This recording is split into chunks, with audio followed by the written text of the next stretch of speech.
System ডিজাইনের ক্ষেত্রে একটা জিনিস খুবই কমন।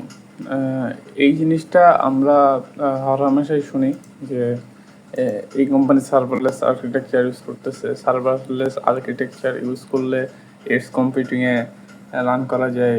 সার্ভারলেস আর্কিটেকচার সার্ভারের কস্ট কমাইতে সাহায্য করে। আবার সার্ভারলেস আর্কিটেকচার সম্পর্কে আরেকটা কথা খুবই প্রচলিত যে সার্ভারলেস আর্কিটেকচার ইউজ করলে পে অ্যাজ ইউ গো প্ল্যানে যাওয়া যায়, অর্থাৎ আমি যে পরিমাণ কম্পিউটিং পাওয়ার ইউজ করবো সেই পরিমাণ টাকা আমাকে প্রদান করতে হবে। তো এই বিষয়গুলো নিয়ে আজকে একটু কথা বলতে যাচ্ছি। তো সার্ভারলেস আর্কিটেকচার আসলে কি, মানে এখানে কি সার্ভার নাই, জিনিসটা এমন না। জিনিসটা আসলে এমন না।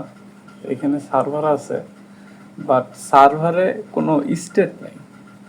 আচ্ছা, সার্ভারে কোনো স্টেট নেই বলতে দেখেন, মনে করেন যে টিপিক্যাল আমাদের সার্ভারগুলো কিভাবে হয়, কেমন হয়। এইখানে আমাদের একটা ভিপিএস হইতে পারে বা শেয়ার্ড হোস্টিং হইতে পারে। তো এই ভিপিএস বা শেয়ার হোস্টিং এর মধ্যে আমরা কি করি, সাধারণত আমাদের ডাটাবেস থাকে, মানে আমাদের বিভিন্ন যে পার্ট আছে সবগুলো থাকে। দেন আমাদের মেন যে সার্ভারটা আছে যেটা ক্লায়েন্টকে সার্ভ করে সেটা চলে। আমাদের ইমেজেসটা আসলে এই সার্ভারের মধ্যে একটা অংশ থাকে, আর আমাদের আলাদা মেল সার্ভার থাকতে পারে। তো টিপিক্যাল যে সার্ভার স্ট্রাকচার, তো এইখানে কি হয় যে আমাদের একটা মেন মেশিন থাকে, তার মধ্যে আমরা সব কিছু রাখি। তো এইটা আমাদের টিপিক্যাল সার্ভার স্ট্রাকচার। কিন্তু সার্ভারলেস আর্কিটেকচারে কি হয়, আমাদের যে ভিপিএস থাকে এই ভিপিএস এর যেটুকু কম্পিউটিং পাওয়ার ওইটা শুধুমাত্র আমার কোডটুকু রান করতে ইউজ হয়। আমার যে কোড আছে, আমি যে কোডটা ডিপ্লয় করব ওই কোডটুকু রান করতে ইউজ হয়।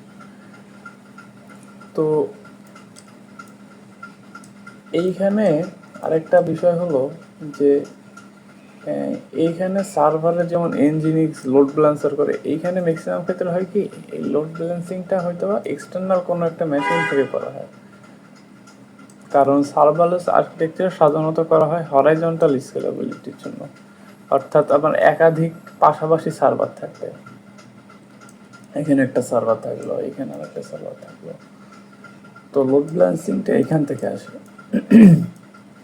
আর এইখানে কি হয়, এখানে এনজিনিক্স হইতে পারে মনে করেন যে, তো এনজিনিক্সটা এখানে লোড ব্যালেন্সিং করে।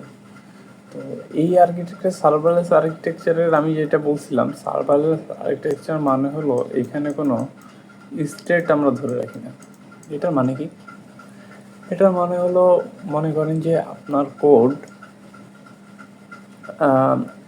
এমন কিছু ডাটা আছে যা আপনার র্যামে আর কি রাখতে হয়, ঠিক আছে। অর্থাৎ জিনিসটা এরকম ভাবেন, একটা ইউজার একটা রিকোয়েস্ট করলো, সেই রিকোয়েস্টটা আপনার সার্ভার পিক করলো। এবার এই সার্ভারের যে র্যাম আছে, এই র্যামের কোনো একটা ডাটার উপর ডিপেন্ড করে এই সার্ভারটা আমার ইউজারকে কোনো একটা রেসপন্স ব্যাক করে। অর্থাৎ আমি যদি এই সিস্টেমটা অফ করে দিই আবার অন করি, তাহলে ইউজার সেম রিকোয়েস্টের জন্য সেম রেসপন্স কিন্তু পাবে না।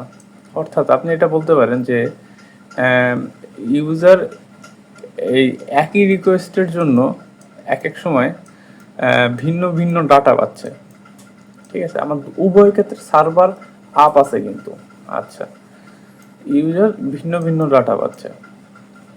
তো এইখানে কি হয়, আপনি যখন এই সার্ভারগুলা হরাইজন্টালি স্কেল করবেন, অর্থাৎ একাধিক সার্ভার ইউজ করবেন, তো ডিপেন্ড আপন কোন সার্ভারে আপনার কোডটা গেছে এর উপর ডিপেন্ড করে ইউজার আলাদা আলাদা রেসপন্স পাবে। অর্থাৎ এই সার্ভার যে র্যাম, ইউজার প্রথমে এই সার্ভার হিট করলো, এই সার্ভারের র্যামে ওর কোনো একটা ডাটা আমি স্টোর করে রাখছি, সেকেন্ড ইউজার এই সার্ভার হিট করলো, তখন এই ইউজারের এই রিকোয়েস্টটা যদি এই র্যামের কোনো ডাটা ইউজ করার দরকার হয়, তখন তো ও এই সার্ভারে পাবে না, হরাইজন্টালি স্কেলেবল না জিনিসটা। তো সেই ক্ষেত্রে আমরা কি করি, তো সেই ক্ষেত্রে আমরা যে জিনিসটা করি, আমরা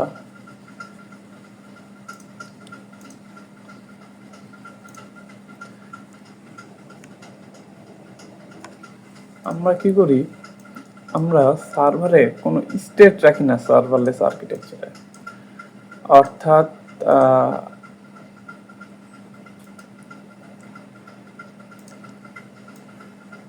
আমরা সার্ভারলেস আর্কিটেকচারে সার্ভারে কোনো স্টোর রাখি না, স্টেট রাখি না। অর্থাৎ ইউজার কোনো রিকোয়েস্ট করলো, সাপোজ ধরেন এই সার্ভারে করলো, আমাদের একই কোড রান করতেছে, এখানে মনে রাখতে হবে একই কোড রান করতেছে দুইটা সার্ভারে।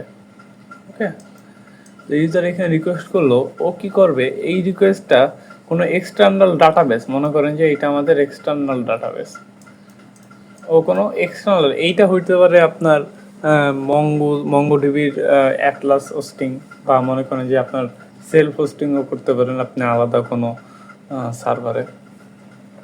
তো ও ইউজারের ডাটা এইখান থেকে রিড করবে, আবার এইখান থেকে রিড করবে, আবার এইখানে রাইট করে রাখবে, যাতে করে কি হয়, ইউজার যে সার্ভারেই যাক না কেন, ও ইউজারের প্রিভিয়াস ডাটা ফিরে পাবে, কারণ ও এই সার্ভারে এইখান থেকে রিড করবে, আবার এইখানে রাইট করবে। তো যেই সার্ভার ইনস্ট্যান্সে আমার রিকোয়েস্ট আসুক না কেন, ও কিন্তু ডাটাবেস পাবে। তো এইখানে আরেকটা বিষয় মনে রাখার দরকার, যে আমার এই যে আর কি সার্ভারগুলো আছে, এর সামনে একটা অলওয়েজ ম্যাক্সিমাম টাইম একটা লোড ব্যালেন্সার থাকে, কারণ রিকোয়েস্ট ডিরেক্ট এই সার্ভারে ঢোকে না, রিকোয়েস্ট এইখানে আসে, এ ডিসাইড করে, এটা আমার লোড ব্যালেন্সার, এ ডিসাইড করে রিকোয়েস্ট এইখানে যাবে নাকি এইখানে যাবে, তার উপর ডিপেন্ড করে রিকোয়েস্টটা আমাদের সার্ভারের কাছে। সার্ভার যেহেতু কোনো স্টেট নেই, আমি এখানে একাধিক মেশিনও বসাইতে পারি। তো সেই ক্ষেত্রে কি হবে, আমার রিকোয়েস্ট এইখানেও আসতে পারে, এইখানে আসতে পারে, এইখানে আসতে পারে, আমি তখন কি হবে, আমার জাস্ট হিউজ পরিমাণ আমি ট্রাফিক হ্যান্ডেল করতে পারবো। সেই ক্ষেত্রে আমার দেখা যাচ্ছে যে এই ইনস্ট্যান্সগুলা 1 GB র্যামের 1 কোর সিপিইউ এর সিপিইউর ইনস্ট্যান্স, এরকম আমি 3টা ইনস্ট্যান্স দিলাম। তো সার্ভারলেস আর্কিটেকচার একটা সুবিধা হলো, আমরা হরাইজন্টাল স্কেলেবিলিটি ইনশিওর করতে পারি।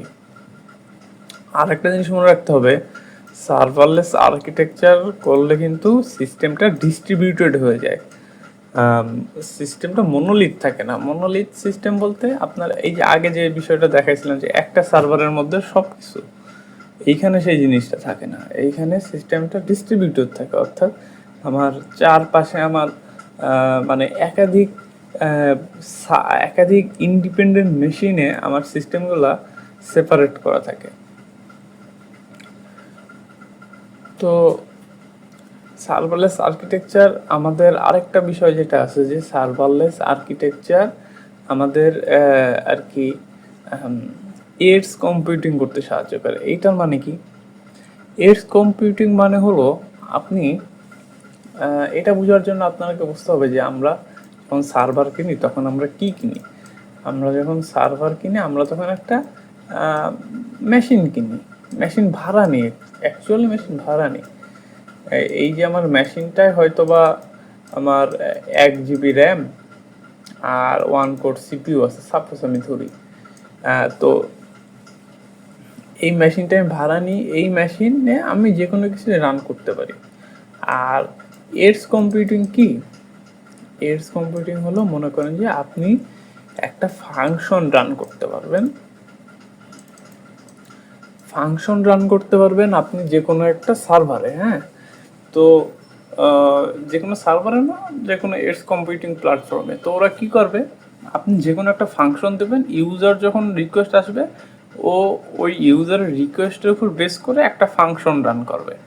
এইখানে কিন্তু আপনি আগে থেকে এরকম একটা সার্ভার কিনে এই অল টাইম রান রাখার দরকার পড়তেছে না। এটা হলো অন ডিমান্ড, অর্থাৎ আপনার যখন ইউজারের কোনো রিকোয়েস্ট আসবে না, তখন আপনার কোনো রান হচ্ছে না, কোনো সার্ভার আপনার 24 ঘন্টা রান হচ্ছে না। আপনার যখন ইউজারের রেসপন্স আসবে, তখন শুধুমাত্র এই সার্ভার ফাংশনটা এই রিকোয়েস্ট রান হবে। এই ফাংশনটা কি করতে পারে? এই ফাংশনটা এই ডাটাবেস কল করতে পারে। এই ফাংশনটা অনেক কিছু, যে কোনো কিছু করতে পারে, কিন্তু এটা কোনো স্টেট ধরে রাখতে পারবে না। যখন ফাংশনটা রান হওয়া শেষ হয়ে যাবে, তখন এই ফাংশনটা আবার এই সকল স্টেট চলে যাবে। তো এস কম্পিউটিং করার জন্য আমার অবশ্যই কোডটা সার্ভারলেস আর্কিটেকচারে লিখতে হয়। এখন আসি সার্ভারলেস আর্কিটেকচারে লিখার মেন জিনিসটা কি। সার্ভারলেস আর্কিটেকচারে কোড লেখার মেন বিষয়টাই হলো যে আমি কোনো জিনিস, মানে কোনো ডাটা আমি কম্পিউটারে র্যামে রাখবো না। তাহলে আমি কোথায় রাখবো হলো আমি ডাটা রাখবো হলো ডাটাবেজে। অর্থাৎ মনে করেন যে আপনার সকেট সার্ভার, হ্যাঁ, সকেট সার্ভার কি করে? সকেট সার্ভার দুইটা ডাটাবেজ, দুইটা এন্ড, অর্থাৎ রিসিভার আর একটা হলো সার্ভার, এই দুইটার মধ্যে একটা কানেকশন স্টাবলিশ করে রাখে, মানে একটা পাইপ তৈরি করে রাখে, যার মাধ্যমে ডাটা আদান প্রদান করা যায়। আর এই পাশ থেকে ডাটা পাঠালে এই পাশ টের পায়, আর এই পাশ থেকে ডাটা পাঠালে এই পাশ টের পায়, উইথাউট রিলোডিং। তো সকেটের জন্য আমার সার্ভারে একটা স্টেট অলওয়েজ রাখতে হয়, এটা আমার র্যামে থাকে। তো মনে করেন যে আমি যদি সার্ভারটা রিস্টার্ট দিই, তাহলে কিন্তু আমার এই সেশনটা নষ্ট হয়ে যাবে। তো সেক্ষেত্রে আমরা কি করতে পারি যাতে আর কি আমার এই সার্ভারটা যদি বন্ধও হয়ে যায়, তাহলে আমার এই সকেট কানেকশনটা আবার চালু থাকে। তো এই প্রবলেম আসলে আমরা টেক ইন্ডাস্ট্রিতে অনেক একটা কমন প্রবলেম। এই সকেটের কানেকশনটা কীভাবে সার্ভারলেস মেনটেন করা যায়, সেটা একটা আলাদা ভিডিও হইতে পারে। তো আপাতত আমরা যেটা জানতে চাচ্ছি যে আমরা কোনো কিছু, কোনো স্টেট বা কোনো ডাটা আমরা র্যাম বা ভলাটাইল মেমোরি বলি আমরা, এতে রাখবো না, কারণ ভলাটাইল মেমোরিগুলো পাওয়ার চলে যাওয়ার সাথে সাথে রিসেট হয়ে যায়। তো আমরা সেই ক্ষেত্রে সার্ভারলেস আর্কিটেকচার মেনটেন করতে পারবো না। এই আর্কিটেকচারের মেন বিষয়টাই হলো আমার সার্ভার থাকবে না কি ইন এ মিনস, আমার সার্ভারে যে স্টেটগুলো আমরা রাখি র্যামে, এগুলো থাকবে না। আমার ফাংশন সব কিছুই থাকবে, ফাংশনটা অন ডিমান্ড কল হবে,